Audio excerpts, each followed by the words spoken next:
আসসালামু আলাইকুম। সবাই কেমন আছেন? আশা করি সবাই ভালো আছেন। আজ আপনাদের জন্য নিয়ে এসেছি গল্পের পঞ্চম পর্ব। আশা করি গল্পটি আপনাদের ভালো লাগবে। তাহলে চলুন শুরু করা যাক।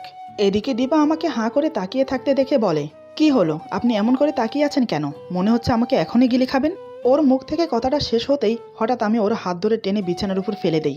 এক টানে বুক থেকে অন্যটা সরিয়ে দেই। দীপা তৎক্ষণাৎ দু হাতে বুক ঢেকে নেয়। আমি নেশাতুর চোখে ওর দিকে তাকিয়ে বললাম, তুমি হাতে বুক ঢাকছো কেন? আমি তো তোমার স্বামী। স্বামীর কাছে গিয়ে লজ্জা পেতে হয়? হাত সরাও আর আমাকে নয়ন ভরে দেখতে দাও। এই বলে এক পা দুপা করে ওর দিকে এগিয়ে যাচ্ছি।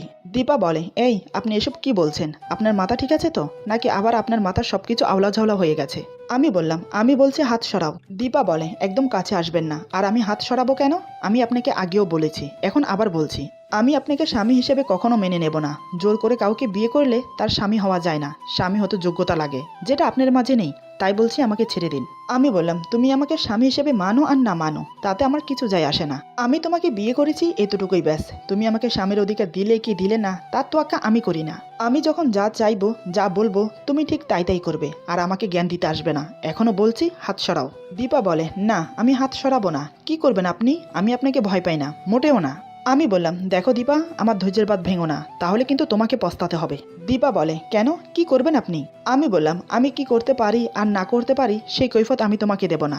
ভালো ভালো বলছি, বুক থেকে হাত সরাও। দীপা আমার চোখ দেখে ভয় পেয়ে গেল, কারণ রাগে আমার চোখ দুটো লাল হয়ে গেছে। দীপা হাত সরিয়ে নিল, চোখ দুটো জলে ভরে এসেছে, যে কোনো সময় গড়িয়ে পড়বে। আমি সেই তোয়াক্কা করলাম না। দু হাতে বিছানায় ভর দিয়ে ধীরে ধীরে ওর দিকে এগিয়ে গেলাম। দীপা একটু একটু করে বিছানার উপর শুয়ে পড়ল। আমিও ধীরে ধীরে হামাগুড়ি দিয়ে ওর বুকের উপর লুটিয়ে পড়লাম। দীপা দু হাত মাথার দুই পাশে এলিয়ে দিয়ে মুখ ফিরিয়ে নিল। আমি ওর গাল চেপে ধরে আমার দিকে ফিরিয়ে নিলাম। তখনই দুজন চোখাচোখি হলাম। দীপার চোখে জল আর আমার চোখে কামের নেশা। দীপা বেশ বুঝতে পারলো এখন আমি ওর সাথে কি করব। আমি ওর কপালে একটা আলতো করে চুমো দিলাম। দীপা চোখ বন্ধ করে চোখের পানি ছেড়ে দিল। আমি এক এক করে ওর গালে, কপালে, ঠোঁটে কিস করলাম। ওর কানের লতিতে কিস করে নাক ঘষতে লাগলাম। ধীরে ধীরে ছোট ছোট কিস করতে করতে কামড় বসিয়ে দিলাম। দীপা কুকিয়ে ওঠে, আমার মাথা চুল খামছে ধরে। ছোট ছোট কিস করতে করতে ওর বুকের মাঝখানে এসে থামলাম। সেখানে অনেকগুলো চুম্বন করলাম। আমার দু হাত দিয়ে ওকে শক্ত করে জড়িয়ে ধরলাম। কিছুক্ষণ ওভাবে থেকে মুখ তুলে দীপার দিকে তাকালাম। সে চোখ বন্ধ করে আমার ভালোবাসা উপভোগ করছে। তার মানে আমার ভালোবাসার ছোঁয়ায় তাকে ব্যাকুল করে তুলেছে। সেও যে এখন আমাকে চাইছে, সেটার বুঝতে বাকি রইল না। এটাই তো আমি চেয়েছিলাম। হঠাৎ আমি ওকে ছেড়ে দিয়ে উঠে বসলাম। দীপা তখনও চোখ বন্ধ করে শুয়ে আছে, নিঃশ্বাস পড়ছে ঘন ঘন। তাতেই ওর বুক হাঁপড়ের মতো ওঠানামা করছে। বুঝতে পারলাম বেশ উত্তেজিত হয়ে আছে। এটা দেখে আমি মুচকে হাসলাম। আমি বললাম, কি হলো, খুব ইচ্ছে করছে না কাছে পেতে? কিন্তু আমি তো আসবো না। আমার কথায় দীপার ধ্যান ভাঙলো। সে অপ্রস্তুত হয়ে আমার দিকে তাকিয়ে আছে। আমি মুখে হালকা হাসি ফুটিয়ে বললাম, তোমাকে শাস্তে কে বলেছে? আমার প্রশ্ন শুনে দীপা তো অবাক। সে বুঝতে পারছে না আমি ওকে কি বলতে চাইছি। দীপা বলে, মানে? আমি বললাম, তুমি যেভাবে সেজেছো না, আমাকে হয়তো পাগলা করাতে যেতে হবে। তোমার এই রূপ দেখে আমি পাগল হয়ে যাব। একটু রসিকতা করে বললাম, ওকে বুঝতে দিলাম না যে সত্যি ওকে সুন্দর লাগছে। দীপা বলে, দেখুন, এসব ডায়লগ মারা বন্ধ করুন। এসব ডায়লগ মুভিতে মানায়, আপনার মুখে না। আমি আবার ওর হাত চেপে ধরলাম বিছানায়। ওর উপর ঝুঁকে বললাম, তুমি কি ভাবছো আমি তোমাকে মুভির ডায়লগ শোনাচ্ছি? দীপা বলে, তা নয়তো কি, এখন আমাকে ছেড়ে দিন, না হলে তো আপনার রাগ আমার উপর ঝরাতে 1 মিনিট দেরি করবেন না। আমি বললাম, কেন, আমার বুকে শুয়ে থাকতে তোমার ভালো লাগছে না? দীপা বলে, এসব আজব পেঁচাল বন্ধ করুন। এখন কোথায় যাবেন সেখানে নিয়ে চলুন, একটু পরে আবার হসপিটালে যেতে হবে। আমি বললাম, আমার মন কোথাও যেতে চাচ্ছে না। মন চাচ্ছে তোমাকে দু চোখ ভরে দেখি, তোমাকে সামনে বসিয়ে রাখি। ইচ্ছে করছে তোমার পাশে বসে দু চোখ ভরে দেখি আজীবন। দীপা বলে, ওরে বাপরে, আমি এটা কখনোই পারবো না। আমার খুব খিদে লেগেছে। এখন আপনি যদি আমাকে খাওয়াতে না নিয়ে যান, তাহলে আমি রান্না বসিয়ে দেব, কারণ আমার খুব খিদে পেয়েছে। আমার খিদে পেলে আমি কান্না করে দেই। আমি বললাম, তুমি তো ছোট বাচ্চা, কান্না ছাড়া আর কি করতে পারো সেটা আমি ভালো করেই জানি। ওকে, এখন চলো। দীপা বলে, না, আমি যাব না। আপনার সাথে তো একদম যাব না। আপনি আমাকে ছোট বাচ্চা বললেন কেন? আমি বললাম, তার জন্য রাগ করে না খেয়ে থাকবে? দীপা বলে, কে বলেছে আমি রাগ করে না খেয়ে থাকবো? আমি রান্না করে খাবো, কিন্তু আপনার সাথে যাব না। আমি বললাম, আচ্ছা, আমার ভুল হয়েছে, এখন চলো। এখানে কোনো কথা হচ্ছে না, যা কথা হবে গাড়িতে বসে আর রেস্টুরেন্টে খাওয়ার সময়। দীপা বলে, না, আমি আপনার সাথে যাচ্ছি না। আমি বললাম, আরে বাবা, তার জন্য এত রাগ করতে হবে না। আমি হাত জোর করে বলছি, চলো। দীপা বলে, থাক, আর ন্যাকামো করতে হবে না। আমি বললাম, আমার সব কিছুই তো তোমার কাছে ন্যাকামো মনে হয়। এখন আর ঝগড়া করার কোনো ইচ্ছে নেই আমার। হয়তো তোমার অনেক খিদে লেগেছে, চলো। দীপা আর কথা বাড়ালো না। সে বুঝতে পেরেছে এখন কিছু বললে শুধু কথা বাড়বে, তার চেয়ে ভালো চুপচাপ গিয়ে গাড়িতে বসি। নানান কথা ভাবতে ভাবতে দীপা গিয়ে গাড়িতে বসে। আমিও কোনো কথা না বাড়িয়ে গাড়ি চালাতে শুরু করলাম। গাড়িতেও আমাদের মাঝে কোনো কথা হলো না। একসময় একটা নামি দামি রেস্টুরেন্টের সামনে গাড়ি থামালাম। আমি বললাম, আমরা চলে এসেছি, নামো। দীপা গাড়ি থেকে নেমে অবাক হয়ে তাকিয়ে আছে। হয়তো সে এত দামি রেস্টুরেন্টে কখনো আসেনি, তাই একটু অবাকই হয়েছে। আমি ব্যাপারটা বুঝতে পেরে বললাম, এরকম অবাক হওয়ার কিছুই নেই, বুঝেছো ম্যাডাম? এখন ভেতরে চলো, অনেক খিদে লেগেছে। দীপা চুপচাপ আমার সাথে ভেতরে আসে, কিন্তু কোনো কথা বলছে না। রেস্টুরেন্টে ওর পছন্দের সব খাবার অর্ডার করলাম। একসময় খাওয়া দাওয়া শেষ করে বাহিরে এলাম। আমি বললাম, এখন তো বিকেল 3টা বাজে, এখনই হসপিটালে যাবে নাকি? দীপা বলে, এখনই হসপিটালে যাব, কিন্তু তার আগে আমার একটা কাজ আছে, সেটা আমাকে করতে হবে। আমি বললাম, কি কাজ বলো আমাকে, আমি করে দিচ্ছি। দীপা বলে, সেটা একান্তই ব্যক্তিগত, আপনাকে বলা যাবে না। আমি বললাম, ঠিক আছে, তোমার যেহেতু পার্সোনাল কাজ, সেহেতু আমি চুপ করে থাকাই ভালো। এখন বলো তোমাকে কোথায় নিয়ে যেতে হবে। দীপা বলে, আপনি এখন আপনার বাসায় যান, কারণ কয়েকদিন থেকে তো আপনি আমার সাথে ঘুরঘুর করছেন। আপনার জন্য হয়তো টেনশন করছে সবাই, আমার চিন্তা করবেন না, আমি আমার কাজ শেষ করে হসপিটালে চলে যাব। আপনিও সন্ধ্যার দিকে হসপিটালে চলে আসবেন। আমি বললাম, তাই বলে আমি তোমাকে এখানে একা রেখে বাসায় চলে যাব? এটা কখনো হতে পারে না। তুমি আসলে আমি তোমাকে হসপিটালে নামিয়ে দিয়ে তারপর বাসায় যাব। দীপা বলে, দেখুন আমি কোথাও পালিয়ে যাচ্ছি না, আপনি এখন বাসায় যান। আমি বললাম, তাই বলে? দীপা বলে, আপনি শুধু শুধু টেনশন করছেন, এর আগেও আমি একা চলাফেরা করেছি, আমাকে নিয়ে চিন্তা করবেন না, আপনি এখন আসুন। আমি আর কথা না বাড়িয়ে গাড়িতে উঠে বসলাম। দীপাকে বিদায় জানিয়ে চলে এলাম। এদিকে আমি চলে আসার পরে দীপা ফার্মেসিতে গেল মেডিসিন কেনার জন্য। মেডিসিন নিয়ে সোজা রিক্সা করে হসপিটালে চলে এলো। দীপা কেবিনে প্রবেশ করতেই মা বলে, কিরে মা, বাসার সব ঠিকঠাক আছে তো? দীপা বলে, হ্যাঁ মা, বাসার সব ঠিক আছে, বাসা একদম পরিষ্কার করে তারপর এখানে এসেছি। মা বলে, আমার জন্যই তোকে অনেক কষ্ট স্বীকার করতে হয়, তাই না রে মা? দীপা বলে, তুমি যদি আরেকবার এসব কথা বলেছো, তাহলে আমি এখানে আর এক মুহূর্ত থাকবো না, এখন আবার বাসায় চলে যাব।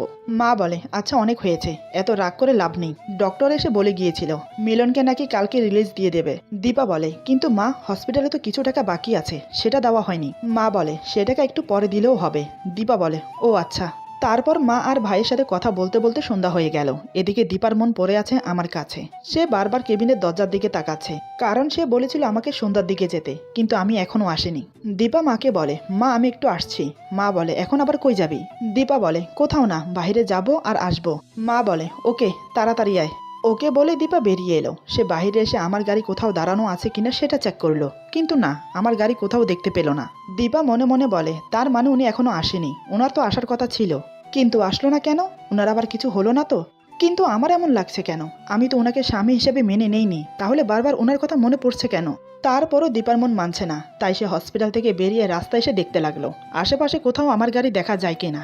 কিন্তু না, তাতেও সে ব্যর্থ, কোথাও আমার গাড়ি নেই। হতাশ হয়ে ফিরে এলো হসপিটালে। শুধু তাই নয়, এভাবে কয়েকবার সে হসপিটালে বাইরে এসেছে আমি এসেছি কিনা তা দেখার জন্য, কিন্তু বারবার হতাশ হয়ে ফিরে যাচ্ছে। ওর মনটা কেমন জানি আনচান আনচান করছে, আমার কিছু হলো না তো? এই 3 দিন আমি ওকে চোখের আড়াল করতে চাইনি, কিন্তু এখন কেন আমি আসছি না? এইসব নানান কথা ভাবতে ভাবতে সে আনমনে পথ চলছিল। হঠাৎ কেউ একজন পেছন থেকে ওর চোখ চেপে ধরে। দীপা কিছুটা অবাক হয়। সর্বপ্রথম সে আমাকেই মনে করলো। সে ভেবেছে আমি হয়তো পেছন থেকে ওর চোখ চেপে ধরেছি। চোখের উপর থাকা হাতগুলোর উপর সে হাত বুলিয়ে দেখল, না, এটা কোনো পুরুষের হাত না, এটা কোনো মেয়ের হাত। কিন্তু কে হতে পারে বুঝতে পারছে না। দীপা বলে, কে? আগন্তুক বলে, ভেবে বল আমি কে। এই কণ্ঠস্বর দীপার খুব চেনা। দীপা বলে, সীমা। সীমা একগাল হাসি দিয়ে চোখ ছেড়ে দিয়ে বলে, বাবা, চিনে ফেলেছিস দেখছি, তুই কিভাবে বুঝলি আমি? দীপা মলিন একটা হাসি দিয়ে বলে, চিনবো না কেন, তুই আমার বেস্ট ফ্রেন্ড, তোকে না চিনলে আর কাকে চিনবো বল? তা তুই হঠাৎ হসপিটালে, কি হয়েছে, কোনো সমস্যা? সীমা বলে, তেমন কোনো সমস্যা না, একটু চেক আপ করাতে এলাম, কিন্তু তুই এখানে কেন? দীপা সীমাকে সব খুলে বলে। সব শুনে সীমা বলে, এত কিছু হয়ে গেল আর তুই আমাকে একটিবারও বললি না, এই বলিস আমি তোর বেস্ট ফ্রেন্ড? দীপা বলে, সরি রে, ভাইটাকে নিয়ে এতই ব্যস্ত হয়ে পড়লাম, কি করব না করব হুঁশ ছিল না। তারপরও আলহামদুলিল্লাহ সবকিছু ভালো ভালো মিটে গেছে। এটাই যা রক্ষা, আমার কথা সব লুকিয়ে গেছে, সেটা সে শেয়ার করেনি। কেন জানি মনের ভেতর থেকে একটা ভয় কাজ করছে, তাই সে মুখ ফুটে বলতে পারেনি আমার কথা। এভাবে কিছুক্ষণ বান্ধবীর সাথে কথা বলে হসপিটালের ভিতরে চলে গেল। মা বলে, কি রে মা, এতক্ষণ কোথায় ছিলি? দীপা বলে, হসপিটালের বাইরে সীমার সাথে দেখা হলো, ওর সাথে একটু কথা বলছিলাম। মা বলে, সীমা এখানে এসেছিল কেন, কি হয়েছে ওর, ও ঠিক আছে তো? দীপা বলে, তেমন কিছু না, একটু চেক আপ করাতে এসেছিল, এমনিতেও সুস্থ আছে আলহামদুলিল্লাহ। এইভাবে মা মেয়ে কথা বলে সময় কাটালো। রাতে আর কেউ বাসায় যায়নি, দুজনে হসপিটালে থেকে গেল। মা রাতে ঘুমিয়ে পড়েছে, কিন্তু দীপার চোখে ঘুম নেই, সে শুধু আমার কথা ভাবছে। এই 3 দিন আমার সাথে কাটানো প্রত্যেকটা মুহূর্তের কথা ভাবছে। জোর করে হলেও ওর আর আমার বিয়েটা হয়েছে, তাই নিয়ে সে জল্পনা কল্পনা করছে। সে জানে না তার ভাগ্যে কি আছে। ভাবতে ভাবতে একসময় ঘুমিয়ে পড়লো। সকালে ঘুম থেকে উঠে ফ্রেশ হয়ে নিল। মা আর ছোট ভাইয়ের জন্য নাস্তা নিতে বাইরে এলো।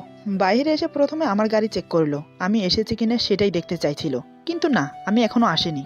এবার ওর খুব চিন্তা হতে লাগলো আমাকে নিয়ে, কারণ আমি খুব বদমেজাজি, রাস্তাঘাটে যে কোনো সময় অঘটন ঘটাতে পারি। তাই ওর খুব চিন্তা হচ্ছে, আর মনে এসব ভাবছে আর হাঁটছে। হঠাৎ কেউ পিছন থেকে ওর হাত টেনে ধরলো। ও কিছুটা ভয় পেয়ে গেল, কারণ এত সকালে এই এলাকায় তেমন কেউ আসে না, খুবই নির্জন পরিবেশ, আশেপাশে কোনো মানুষ নেই। তাহলে ওর হাত পিছন থেকে কে ধরলো? কোনো বাজে ছেলের খপ্পরে পড়লো না তো? ভয়ে ভয়ে পিছন ফিরে তাকালো। তাকিয়ে সে অবাক হয়ে যায়, কারণ পিছন থেকে আমি ওর হাত টেনে ধরেছি। ওর অবাক হওয়ার কারণ ছিল আমার পরিস্থিতি দেখে। কাল সারা রাত আমি ঘুমাইনি, মাথার চুল উস্কো খুস্কো, চোখগুলো করমচার মতো লাল হয়ে আছে, মুখটা মলিন হয়ে আছে। সে বুঝতে পারলো আমার সাথে কিছু একটা হয়েছে। দীপা আমার হাত ছাড়ার বদলে শক্ত করে ধরলো। আমার দিকে ঘুরে তাকিয়ে চোখে চোখ রেখে বলে, কি হয়েছে আপনার? আপনাকে এমন দেখাচ্ছে কেন? আপনি ঠিক আছেন তো? আপনাকে দেখে মনে হচ্ছে কাল সারা রাত আপনি ঘুমাননি। কি হয়েছিল বলুন তো? আমি বললাম, কই কিছু না তো, আমি ঠিক আছি। তুমি এদিকে কোথায় যাচ্ছ? দীপা বলে, আমি তো নাস্তা আনতে যাচ্ছি, কিন্তু আপনার কিছু একটা হয়েছে, আপনাকে দেখেই বোঝা যাচ্ছে। কি হয়েছে বলুন না। আমি বললাম, ছাড়ো না ওসব কথা, তুমি না নাস্তা আনতে যাচ্ছ, চলো আমিও যাব তোমার সাথে। তারপর দুজন একসাথে নাস্তা আনতে গেলাম। দীপার আর সাহস হলো না আমাকে প্রশ্ন করার, কারণ বেশি প্রশ্ন করলে হয়তো আমি রেগে যেতে পারি। তাই কোনো প্রশ্ন না করে চুপচাপ আমার সাথে চলতে লাগলো। দুজনে নাস্তা নিয়ে হসপিটালে ফিরে এলাম। আমি বাহিরে দাঁড়িয়েছিলাম, দীপা নাস্তা নিয়ে ভিতরে চলে যাচ্ছে। আমি পেছন থেকে ডেকে বললাম, নাস্তা রেখে তাড়াতাড়ি বাইরে এসো, আমি অপেক্ষা করছি। আমার কথা শুনে দীপা ঘাড় নাড়িয়ে সম্মতি জানিয়ে ভিতরে চলে গেল। খাবারগুলো রেখে মাকে কোথাও যাচ্ছি বলে চলে এলো। এসে গাড়িতে উঠে বসে। আমার চেহারার দিকে তাকিয়ে কিছু বলার সাহস পায় না, তাই চুপচাপ বসে থাকে। আমিও কোনো কথা বললাম না, কারণ আমার কথা বলতে ইচ্ছে করছে না। কাল বাসায় যাওয়ার পর বাবা খুব বকেছিল, তাই মনটা খুব খারাপ। এদিকে দীপার কথা খুব মনে পড়ছিল।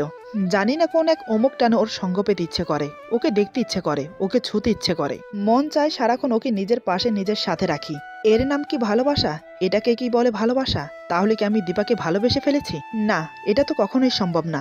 যে মাহিন কিনা মেয়েদের থেকে পালিয়ে বেড়ায়, সে মাহিন কিনা খুবই সাধারণ একটা সিম্পল মেয়ের জন্য ব্যাকুল হয়ে থাকে। এটা কি করে হতে পারে? কিন্তু ভাববার বিষয় হলো যে দীপা কি চায়, সেও কি আমার মতো আমাকে ভালোবাসে? নানান কথা চিন্তা করতে করতে দীপাকে নিয়ে বাসায় চলে এলাম। আমি বললাম, বাসায় চলে এসেছি, নামো। দীপা কোনো কথা না বলে গাড়ি থেকে নেমে পড়লো। এই বাড়িটা ওর খুব চেনা। এই সেই বাড়ি যে বাড়িতে আমি ওকে তুলে নিয়ে বিয়ে করেছিলাম। এই সেই বাড়ি যে বাড়িতে শুধুমাত্র 10,000 টাকার জন্য নিজের দেহ বিলিয়ে দিতে হয়েছে, অন্যের শয্যাশায়ী হতে হয়েছে। সে বাড়ি দীপা কিভাবে ভুলে যাবে? তাই সে চোখ বড় বড় করে চারিদিক দেখছে। হয়তো তার দুদিন আগের কথা মনে পড়ছে। ওকে আনমনা হয়ে তাকিয়ে থাকতে দেখে আমি বললাম, কি হলো, এভাবে তাকিয়ে তাকিয়ে কি দেখছো? চলো ভেতরে। দীপা বলে, কিছু না, এমনিই দেখছিলাম, চলুন। এই বলে সে আমার পিছু পিছু আসতে লাগলো। দীপা মনে মনে ভাবে, কাল রাতে হয়তো কোনো নারীর সঙ্গ পায়নি, তাই আমাকে নিয়ে এসেছে। মানুষ কতটা নিচু হতে পারে, শুধু একটা দেহ ভোগ করার জন্য ব্যাকুল হয়ে থাকে। এই ভেবে ওর চোখের কোণ ভিজে এলো। আমি ওকে নিয়ে রুমে চলে এলাম। আমি বললাম, তুমি বসো, আমি ফ্রেশ হয়ে আসছি। এই বলে আমি ওয়াশরুমে ফ্রেশ হতে চলে গেলাম। দীপা ঘুরে ঘুরে রুমটা দেখতে লাগলো। আগে এই রুমে থাকা সত্ত্বেও ভালো করে দেখেনি। রুমটা বেশ গোছালো, দামি দামি আসবাবপত্র দিয়ে সাজানো। নিশ্চয়ই কোনো কাজের লোক আছে। সে এসে হয়তো ঘরদুয়ার পরিষ্কার করে দিয়ে যায়। কিছুক্ষণ পর আমি বেরিয়ে এলাম ফ্রেশ হয়ে, খালি গায়ে আর কোমরে টাউল জড়ানো, মাথার চুলগুলো ভিজে, মুখে বিন্দু বিন্দু পানি। দীপা আমার দিকে হতবাক হয়ে তাকিয়ে আছে। এমন রূপে সে আমাকে কখনো দেখেনি। গোসল করলে মানুষের সৌন্দর্য একটু বেড়ে যায়। সেদিন হয়তো সে আমাকে গোসল করিয়ে দিয়েছিল, কিন্তু ততটা খেয়াল করেনি। তবে আজ আমাকে দেখে সে চোখ সরাতে পারছে না, মনে মুগ্ধ হয়ে তাকিয়ে আছে। আমি ওর দিকে এক ঝলক তাকিয়ে আলমারি খুলতে খুলতে বললাম, কি হলো, অমন করে কি দেখছো? দীপা তৎক্ষণাৎ চোখ সরিয়ে বলে, কই কিছু না তো। দীপা মনে মনে বলে, আপনার যতই রূপ থাকুক না কেন, আপনি যে একটা মানুষ রূপে জানোয়ার তা আমার জানা হয়ে গেছে।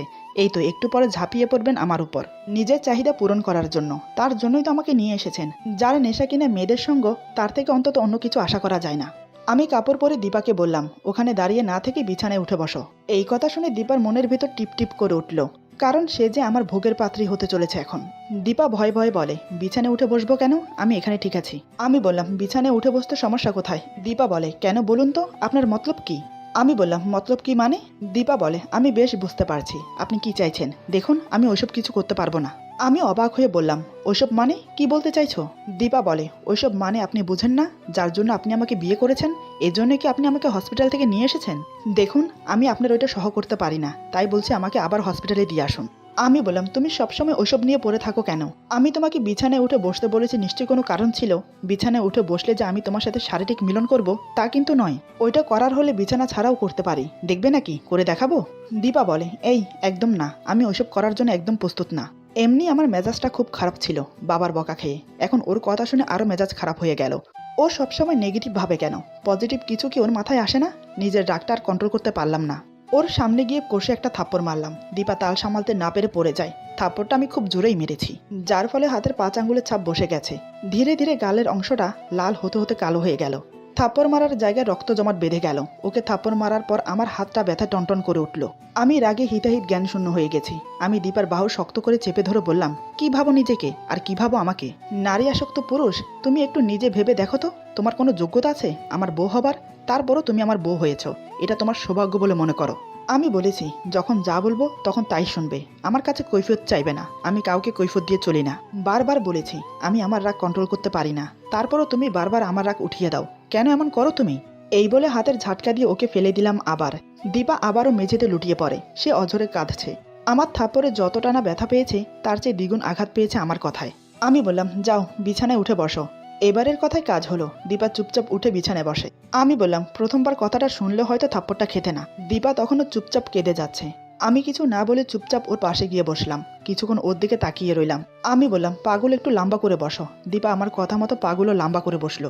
আমি ওর কোলে মাথা রেখে শুয়ে বললাম, মাথায় হাত বুলিয়ে দাও। কাল রাতে ঘুমোতে পারিনি, এখন একটু ঘুমোবো, তাই তোমাকে নিয়ে এসেছিলাম, যাতে তোমার কোলে মাথা রেখে একটু ঘুমোতে পারি। এই বলে চুপ হয়ে গেলাম। দীপা কিছু না বলে মাথায় হাত বুলাতে থাকলো। সে তার ভুল বুঝতে পারলো। আসলে তার ধারণা ভুল ছিল। দীপা মনে মনে বলে, নিজের দোষে থাপ্পড়টা খেলাম। কেন যে সবসময় রং জিনিসটা ভাবি আল্লাহই জানে। আমি এতক্ষণ উল্টোমুখী হয়ে শুয়েছিলাম। এবার আমি দীপার দিকে মুখ করে ওর কোলে মুখ গজে দিলাম। দীপা কিছুটা শিহরে উঠল আমার পরশে। সাথে সাথে মাথায় হাত বুলানো বন্ধ হয়ে গেল। আমি চোখ বন্ধ রেখে বললাম, কি হলো, মাথায় হাত বুলানো বন্ধ করলে কেন? দীপা মনে মনে বলে, এমন করে শুয়ে থাকলে কিভাবে হাত বুলাবো? আমি বললাম, কি হলো? দীপা বলে, না মানে একটু শরীর ঘুমোলে ভালো হতো, আমার কাছে কেমন যেন অস্বস্তি হচ্ছে। আমি ওর কথায় উঠে বসলাম। আমি বললাম, তাহলে তুমি শুয়ে পড়ো। দীপা অবাক হয়ে বলে, শুভ মানে? আমি বললাম, আরে এত প্রশ্ন করো কেন, তোমাকে যেটা বলছি সেটা করো না। দীপা চুপচাপ বালিশে মাথা রেখে শুয়ে পড়ল। আমি তৎক্ষণাৎ ওর বুকে মুখ গুজে দিয়ে ওকে জড়িয়ে ধরে শুয়ে পড়লাম। আমি বললাম, এবার হাত বুলিয়ে দাও। দীপা মনে মনে বলে, এটা কি হলো? আগেই তো ভালো ছিল, এখন তো আরো সমস্যা বাড়লো। এই জন্যই বলে অতি চালাকের গলায় ধরি। কিন্তু এই লোকটা মুখ গুজে দিয়ে নাক ঘষছে কেন? আমার তো কেমন কেমন লাগছে, হাত পা কেমন যেন গরম হয়ে আসছে। বলবো এরকম না করার জন্য? যদি আবার মারে? একটু আগে যে থাপ্পড়টা দিয়েছে তা খেয়ে আমি আধমরা হয়ে আছি। এখন যদি আরেকটা দেয় তাহলে ইহলোক ছেড়ে পরলোকে গমন করব। কি করি ধ্যাত্তেরি, কোনো বুদ্ধিমাতায় আসছে না। এদিকে দীপার নড়াচড়ার কারণে আমার ঘুম আসছে না। আমি বললাম, উফ দীপা, হচ্ছেটা কি? এমন নড়ছো কেন? আমি ঘুমোতে পারছি না। দীপা বলে, আমি একটা কথা বলি? আমি বললাম, বলো। দীপা বলে, না মানে বলছিলাম কি, কথাটা বললে আপনি আবার মারবেন না তো? আমি বললাম, না মারবো না, বলো কি বলবে। দীপা বলে, আপনি এরকম করছেন কেন? এভাবে নাক ঘষলে আমার কেমন কেমন জানি লাগে। আমি বললাম, ঠিক আছে, কিছু করব না, আমার খুব ঘুম পাচ্ছে, তুমি একটু মাথায় হাত বুলিয়ে দাও। দীপা বলে, জি দিচ্ছি। এই বলে দীপা মাথায় হাত বুলিয়ে দিতে থাকে। ওর হাতের ছোঁয়ায় যেন ভালোবাসার পরশ ছিল, তাই আমার ঘুম আসতে বেশি সময় লাগলো না। ওর কমর জড়িয়ে ধরে ঘুমিয়ে পড়লাম। এদিকে দীপাও আমার মাথায় হাত বুলাতে বুলাতে ঘুমিয়ে পড়ে। ঘুমের মধ্যে সে আমার মাথাটা তার বুকের সাথে জড়িয়ে ধরে রাখে। দুজন দুজনকে জড়িয়ে ধরে ঘুমিয়ে আছি। আমার ঘুম যখন ভাঙলো তখন ঘড়ির দিকে তাকিয়ে দেখি সন্ধ্যা 7টা। তার মানে আমরা দুজন আজ সারাদিন ঘুমিয়েছি। আমি রাতে না ঘুমিয়েছিলাম, তাই আমার এত ঘুম হচ্ছে। কিন্তু দীপা, তার এত ঘুম কোত্থেকে আসলো? সেও কি আমার মতো রাত জেগেছে নাকি? আমার ঘুম ভাঙলেও আমি ওকে ছেড়ে উঠলাম না। তখন আমি ওর কোমর জড়িয়ে ধরে শুয়ে আছি। দীপা আমার মাথাটা শক্ত করে জড়িয়ে আছে। ওর হার্টবিটের ধুক ধুক শব্দ আমি স্পষ্ট শুনতে পাচ্ছি, তাই আমার মুখটা গুজে দিলাম ওর বুকের মাঝখানে। কিছুক্ষণ ওভাবে থেকে মনে মনে চিন্তা করলাম, মেয়েটা তো আজ সারাদিন না খেয়ে আছে, ও তো খিদা সহ করতে পারে না, কিন্তু ওর হাতের বাঁধন থেকে নিজেকে ছাড়াতে ইচ্ছে করছে না।